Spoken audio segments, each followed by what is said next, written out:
नमस्कार विद्यार्थी मित्रांनो, एमपीएससी ट्रिक्स या यूट्यूब चॅनलवर तुमचं स्वागत। मी अजय कुमार गोसावी।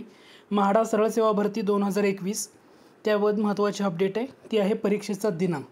ठीक आहे, कोणत्या कोणत्या परीक्षा कधी होणार आहेत त्याच्यावरचे अपडेट म्हाडाने आज दिलेले आहे।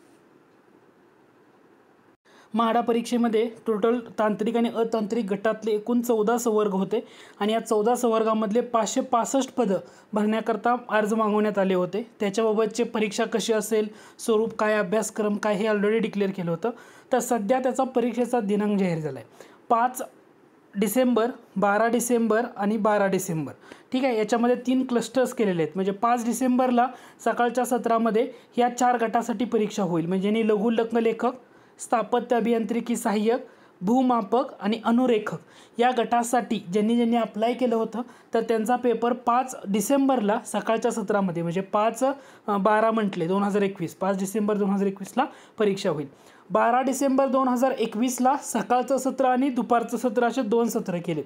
सकाळच्या सत्रामध्ये कार्यकारी अभियंता स्थापत्य, उप अभियंता आणि सहाय्यक अभियंता स्थापत्य गटासाठी असणारा आणि सहाय्यक विधी सल्लागार या गटासाठीचे जे पेपर आहेत तर ते 12 डिसेंबरला सकाळच्या सत्रामध्ये होतील।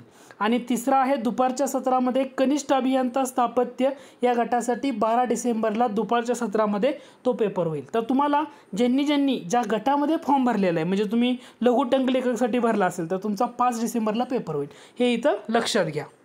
म्हाडाने सर्व पद्धतीचं डेट डिक्लेअर केलेत का? नाही। आता हे सोडून इतर जे संवर्ग आहेत 14 संवर्ग होत्यातले राहिलेले इतर जे संवर्ग आहेत ना, याच्यासाठीचे जे अपडेट आहे ते लवकरात लवकर तुम्हाला कळवण्यात येईल असं सांगितले। म्हणजे तुम्हाला जेव्हा फॉर्म भरताना ईमेल आयडी आणि मोबाईल नंबर आहे त्याच्याद्वारे ते तुम्हाला सूचित केलं जाईल।